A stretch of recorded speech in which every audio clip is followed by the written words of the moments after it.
Hello guys, samahan niyo po ako at babalik na po tayo ng Hong Kong at kailangan po nating magtrabaho ulit dahil naubos na ang ating ipon pagkatapos nating magbakasyon. So ayan po ang view ng Manila Cebu Pacific Airport. Ayan, yung view ng Manila International Airport at Cebu Pacific nga po pala ang aking sinakyan. Flight 5J, hindi ko na alam kung ano yung flight number ang sinakyan ko. So kaganda nga talaga ang view ng Manila Airport. So 'di ba? Kailangan nating lumisan na naman ng bansa natin para makapagtrabaho ulit at makapag-ipon ulit para sa kinabukasan ng ating pamilya, diba? Para makapagpundar tayo ng negosyo at yun pa rin ang pinaplano natin simula umpisa hanggang ngayon. Ganon pa din ang iniisip pero hindi pa rin naumpisahan. So ganyan tayo mga Pilipino. Hanggang plano pa lang muna tayo, diba? So anyway, let's enjoy the view of Manila International Airport dahil taon na naman ang bibilangin natin bago natin makita ulit ang airport na yan. Dahil nga pupunta tayo sa ibang bansa, ay doon muna tayo makipagsapalaran or makipaglaban sa mga ugali ng amo. Kung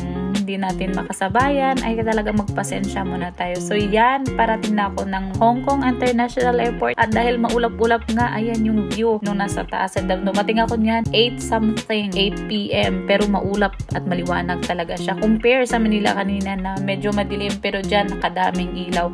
Ang ganda ng view.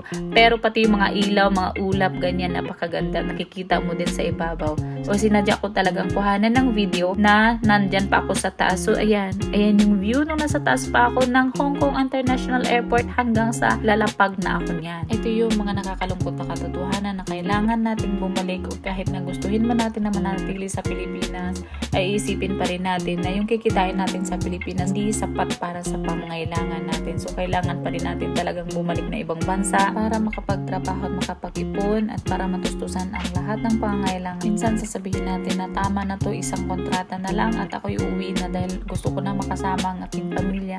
Pero hindi natin maiwasan pagkatapos ng ating kontrata ay pipirma pa tayo ng isa pang kontrata hanggang makarami na tayo ng kontrata, pirma na lang ng pirma.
And thanks God, nakarating na din po ako dito sa Hong Kong International Airport na safe. At ngayon ay papunta na ako sa terminal ng bus papunta dito sa Tai Po na may biyahe pang 1 hour galing sa airport papunta po dito sa Tai Po na aking pinagtatrabahuan. Medyo malayo pa pero no problem dahil safe naman po dito at wala naman pong problema. Hindi po katulad dyan sa Pilipinas na matatakot ka magbiyahe ng gabi. Naantok at haggard na ang mukha ng lola ninyo. So anong magagawa? Malayo-layo pa tayo. So tiyaga lang. So ayan, nakarating na ako sa bahay.